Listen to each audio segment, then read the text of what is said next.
బతుకు తెరువు కోసం ఎక్కడెక్కడి నుండినో వచ్చినటువంటి వాళ్ళు మీ దేశాల్లో బ్రతుకుతున్నారు.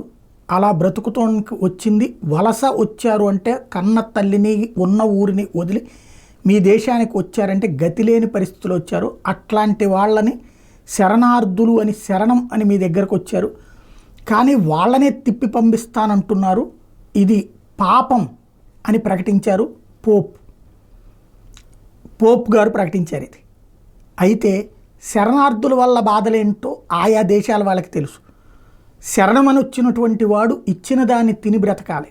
కానీ ఆ దేశం తనకి కావాలని, ఆ దేశంలో తన మత చట్టాలు కావాలని, ఆ దేశంలో తన ఇష్టారాజ్యం నడవాలని కోరుకుంటున్నారు ఇక్కడ. అయితే క్రైస్తవ దేశాలకు వచ్చినటువంటి ఈ ముస్లిం దేశాల నుండి వచ్చిన వాళ్ళు ఇక్కడ ఇస్లామిక్ రాజ్యాలు ఏర్పాటు చేయాలని జరుగుతున్న ప్రయత్నాల మీద తిరుగుబాటు జరుగుతున్నటువంటి వేళ కూడా క్రైస్తవ మత గురువు అయినటువంటి పోప్ చాలా దాన్ని ఏమంటారు మానవతా హృదయంతో స్పందించి వాళ్ళని పంపించద్దు పాపం అంటే, ఇటలీ మాత్రం అందుకు వినడానికి సిద్ధంగా లేదు.